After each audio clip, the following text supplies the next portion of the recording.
सर्वप्रथम सर्वांना श्री स्वामी समर्थ.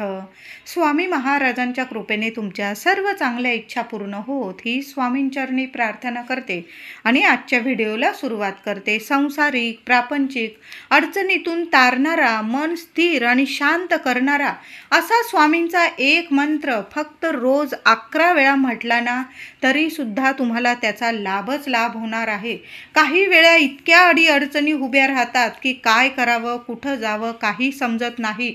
मन बेचैन होतं, अस्थिर होतं, मन शांत होत नाही. आपलं मनात वाईट वाईट विचार येतात. मग अशा वेळी काय करावं तर स्वामींचा एक मंत्र फक्त रोज 11 वेळा जरी म्हटला ना तुम्ही तरीही चालेल. सकाळी सेवा करा ही किंवा संध्याकाळी रात्री केली तुम्ही झोपायच्या आधी तरीही चालेल. माझ्या काही महिला असतील, पुरुष दादा असतील, एकदा का सकाळी ऑफिसला वगैरे बाहेर पडला की अगदी रात्री लेकरांना सुद्धा त्यांना वेळ द्यायला जमत नाही, अगदी रात्री घरी येतात.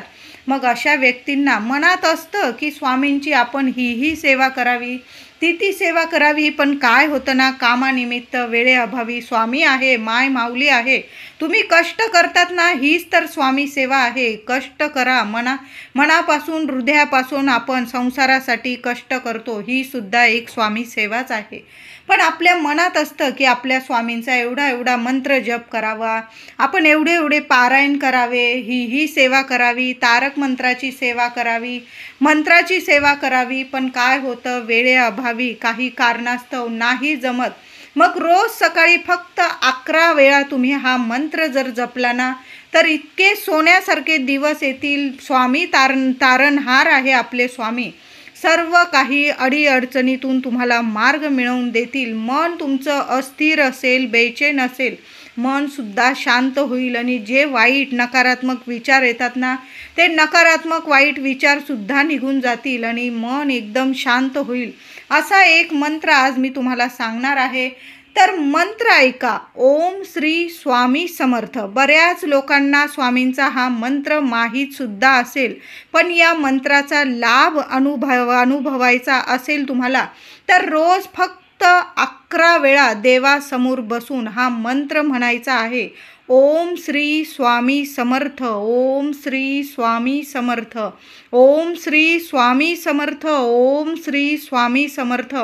शांत चित्ताने बसा. सकाळी किंवा संध्याकाळी अगदी शांत बसा. दिवा अगरबत्ती लावून घ्या आणि आसन घेऊन बसायचं आहे. काही वेळा काय होतं, काही लोकांकडं स्वामी सेवा करतात पण फोटो नसतो, मूर्ती नसते. अशांनी सुद्धा ही सेवा केली काही हरकत नाही. तुम्ही जेव्हा तुम्हाला फोटो आणायचा असेल घरात, स्वामींचा फोटो किंवा मूर्ती आपण आणत नाही, स्वामी स्वतः आपल्या घरात येत असतात आणि विराजमान होत असतात. आता काहींकडं मूर्ती नसेल, फोटो नसेल, मग त्यांनी स्वामी सेवा करायची नाही का? तर असं नाही. स्वामी आहे, आपल्या हृदयात बसलेले आहे स्वामी. तर स्वामींचा फोटो तर असायला हवा. आपण स्वामी भक्त आहोत, आपल्याकडं स्वामींची मूर्ती किंवा फोटो असायला हवा. पण ज्यांच्याकडं नाही त्यांनी सुद्धा सेवा केली तर काही हरकत नाही. आपले स्वामी आहे, कणाकणात आहे स्वामी. स्वामींचा फोटो किंवा मूर्ती आपण आणत नाही. आपले स्वामी स्वतः आपल्या घरात विराजमान होत असतात आणि कधी यायचं, काय यायचं, वेळ काळ हे स्वामी ठरवत असतात. आपल्या घरात यायची वेळ सुद्धा आपले स्वामीच ठरवत असतात. तर आपल्या हृदयात आपले स्वामी आहे. फक्त 11 वेळा. माझे लहान मुलं असतील, अभ्यास करत असतील, त्यांचं जर मन शांत नसेल, वाईट विचार येत असतील, अभ्यासात मन लागत नसेल, अशा मुलांनी सुद्धा हा मंत्र जर जपला ना तर इतकी अभ्यासात प्रगती होईल तुमची. महिला असतील, पुरुष दादा, प्रत्येकाने ओम श्री स्वामी समर्थ, ओम श्री स्वामी समर्थ फक्त 11 वेळा सकाळी किंवा संध्याकाळी आंघोळ करून झाल्यानंतर जरी तुम्ही ही सेवा केली ना, शांत चित्ताने बसा. पूर्व पश्चिम आसन घेऊन बसा. पूर्व पश्चिम बसूनच हा आपण मंत्र जपायचा आहे. तसं पण आपलं देवघर पूर्व पश्चिम ईशान्य दिशेलाच असतं. अशा ठिकाणी बसून आपल्याला शांत चित्ताने, आता काहींचं देवघर वरती टांगलेलं असतं, 2 रूमचंच घर असतं, तिथं व्यक्ती जास्त असतात. मग तुम्ही तुमच्या बेडरूममध्ये महिला असतील, पुरुष दादा, तुम्ही जिथं झोपतात तिथं खाली चटई टाकून जरी तुम्ही शांत चित्ताने अगदी शांत 2 मिनटं जरी बसला आणि ओम श्री स्वामी समर्थ, ओम श्री स्वामी समर्थ, अगदी इतके सुंदर अनुभव यायला लागतील, सोन्यासारखे अनुभव यायला लागतील. असा हा मंत्र आहे, स्वामींचा प्रिय मंत्र आहे. तसं पण आपण श्री स्वामी समर्थ, श्री स्वामी समर्थ मंत्र अगदी बसता उठता झोपता खाता पिता आपण जपतच असतो. तसंच सकाळी किंवा संध्याकाळी तुम्ही आसन घेऊन धूप दीप लावून बघा, हा 11 वेळा मंत्र बोलून तर बघा, म्हणून तर बघा, किती सुंदर अनुभव येतील. वाईट तर काही होणार नाही. स्वामींची अखंड कृपाच आपल्यावर होणार आहे. स्वामी कृपा, ज्यांना स्वामींची कृपा हवी असेल त्यांनी रोज फक्त 11 वेळा, आता तुम्हाला जर 108 वेळा एक माळ जपायची असेल तर अतिशय उत्तम. ज्यांना वेळ नाही त्यांनी किमान 11 वेळा 21 वेळा या मंत्राचा जप सुरू तर करा. हळूहळू तुम्ही 1 माळ जपायला सुरुवात कराल, नंतर 11 माळी जपाल, नंतर 21, तुम्ही जास्तीत जास्त माळी जपायला लागाल. असा हा सोन्यासारखा मंत्र आहे आपल्या स्वामींचा. या मंत्रोच्चाराने आपली कठीण इच्छा पूर्ण होते. आपण काही वेळा खूप कष्ट घेतो पण हवं तसं फळ आपल्याला मिळत नाही, नशिबाला दैवी साथ मिळत नाही.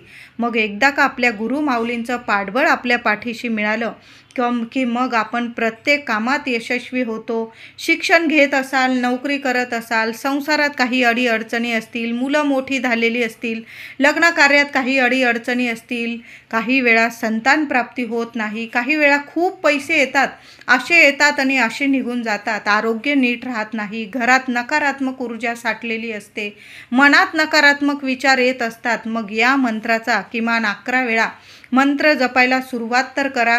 आपण नित्यसेवा, रोज नित्यसेवा करतो. स्वामींची नित्यसेवेबरोबर या मंत्राची आपण 1 माळ घेतली तर अतिशय उत्तम. नाही तुम्हाला वेळ, किमान 11 वेळा ओम श्री स्वामी समर्थ, ओम श्री स्वामी समर्थ मंत्र जपून तर बघा, कितीतरी सोन्यासारखे अनुभव यायला लागतील. श्री स्वामी समर्थ महाराजांची सेवा प्रत्येकाच्या आयुष्यात सोन्यासारखी पहाट, नवीन सुरुवात घेऊन येईल. स्वयंभक्त प्रारब्ध घडवी ही माय. स्वामी भक्तांच्या हातून सेवा करून घेत असतात. आपण स्वामी सेवा करत नाही तर स्वामी आपल्या नशिबाने सुवासिक फुलांमधून काही निवडक फुलं निवडून सेवेकऱ्यांची माळ तयार करतात आणि त्यात आपली निवड झाली तर हे मोठं भाग्य, सौभाग्यच समजावं. म्हणून स्वामींची आपण नित्य सेवा पण करा. तुम्ही जर स्वामी चरित्र सारामृत पाठ करत असाल, 11 पाठ करत असाल, 21 पाठ करत असाल, 7, 5, 1, त्याबरोबर श्री स्वामी समर्थांचा ओम श्री स्वामी समर्थ, ओम श्री स्वामी समर्थ या मंत्राचा जपसुद्धा सुरू करायचा आहे. तुम्ही 1 माळ, रोज 1 माळ जरी जपली, नाही वेळ किमान 11 वेळा तरी देवासमोर बसा, धूप दीप लावून आणि या मंत्राचा जप सुरू करायचा आहे. सर्वांनी करा. घरातलं वातावरण बघा, इतकं दैवी चमत्कारिक वातावरण तुम्हाला जाणवेल की घरात जी काही नकारात्मकता असेल, वास्तुदोष असतील, संपूर्ण नष्ट होईल आणि तुमच्या उंबरठ्यावर सुद्धा कधी नकारात्मकता फिरकणार नाही. असा हा मंत्र आहे. स्वामींचा दैवी चमत्कारिक अनुभव देणारा हा ओम श्री स्वामी समर्थ, ओम श्री स्वामी समर्थ. सर्वांनी या मंत्राचा जप करायला सुरुवात करा. म्हणतात ना, शेवटच्या क्षणी सुद्धा चमत्कार होतात. या मंत्राचा जप सुरू तर करा. नाही एका दिवसात तुम्हाला चमत्कारिक अनुभव आले तर तुम्ही मला बोला. स्वामींची भक्ती सेवा अशी करावी, तुम्हाला चिंता कसलीच नको, परंतु स्वामींना आपली तुमची चिंता नेहमीच राहील अशी सेवा करावी. नाही पारायण जमत ना, पारायण करत असतील तर अतिशय उत्तम, करा. स्वामींची सेवा करा, जेवढी होईल तेवढी सेवा करा.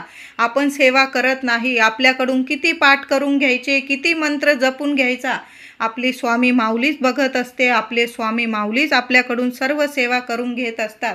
स्वामींची भक्ती अशी करा की चिंता आपल्याला कसलीच नको, स्वामींना आपली चिंता असली पाहिजे, अशी आपल्याला स्वामी सेवा करायची आहे. बऱ्याच वेळा आपल्या आयुष्यात असे प्रसंग येतात की वाटतं आता सगळं संपलंय, पण कुठून तरी आपल्याला एक ऊर्जा आणि बळ मिळतं व आपण पुन्हा जिद्दीने उभे राहतो. याच ऊर्जेला, या बळाला स्वामी म्हणतात. स्वामी सेवेत आल्यावर निस्वार्थ मनाने भक्ती सेवा करा, जेवढी होईल तेवढी करा. मी म्हटलंच तुम्हाला, आपण सेवा करत नाही, आपली माय माऊली आपल्याकडून करून घेत असते. जीवनात सुख पण येतं, दुःखही येतं. स्वामींवर पूर्ण विश्वास असेल तर त्याने काहीच फरक पडत नाही. जीवनात कितीही दुःख असू द्या, स्वामींवर विश्वास ठेवा. हे दुःखाचे दिवस सुद्धा लोटले जातील आणि सुखाचे सोनेरी दिवस आपले स्वामी घेऊन येतील आपल्या आयुष्यात. तर बरोबर पाठीशी सर्वात मोठी, आपल्या पाठीशी सर्वात मोठी ब्रह्मांडातील शक्ती आहे श्री स्वामी समर्थ महाराज. स्वामींवर आपला विश्वास अटूट असायला हवा. निस्वार्थपणे भक्ती सेवा सुरू करा. आपले लेकरं बाळं बाहेर गावी असतील त्यांना सुद्धा किमान 2 मिनिटं सकाळी किंवा संध्याकाळी ओम श्री स्वामी समर्थ, ओम श्री स्वामी समर्थ. मुलं शिक्षणासाठी बाहेर असतील, नोकरीसाठी बाहेर असतील, आई वडिलांना खूप चिंता असते. मुलं लहान असो मोठी असो, प्रत्येक आई वडिलांना चिंता असते आपल्या लेकराबाळांची. मुलांना सुद्धा या मंत्राचा जप करायला सांगा. बघा, आपल्या लेकरांची काळजी तशी पण आपली माय माऊली घेतच असते, पण आपल्या स्वामींचा मंत्र जपला ना तर खूप छान अनुभव यायला लागतात. स्वामी कृपेचा अखंड अनुभव आपल्याला यायला लागतात. या मंत्राचा जप पूर्व पश्चिम बसून करावा. आता आपण जर घरात असाल, महिला असतील पुरुष असतील, तुम्ही बाहेर करत असाल तर मग तुम्ही नाही दिशा वगैरे बघितली, तुम्ही जिथं असाल तिथं, म्हणजे ट्रॅव्हल करत असाल, ऑफिसमध्ये असाल, तिथं तुम्ही जिथं बसलेले असाल तिथं बसून सुद्धा मंत्रोच्चार करू शकता. पण घरात जर असाल तर या नियम जरूर पाळायचा आहे. पूर्व पश्चिम बसायचं आहे, देवांसमोर दिवा अगरबत्ती करायची आणि मग शांत चित्ताने या मंत्राचा मंत्रोच्चार करायचा आहे. गुरुवार असेल तर जास्तीत जास्त आपल्याला या मंत्राचा जप करायचा आहे. ओम श्री स्वामी समर्थ, ओम श्री स्वामी समर्थ. गुरुवारी तर जास्तीत जास्त या मंत्राचा जप करायचा आहे. तसं तर रोजच करा, पण गुरुवार हा स्वामींचा आवडता दिवस आहे. गुरुवारी जास्तीत जास्त वेळा या मंत्राचा जप करायचा आहे. व्हिडिओ आवडला असेल तुम्हाला तर लाईक करा, शेअर करा, चॅनलला कृपया सबस्क्राईब करा. धन्यवाद.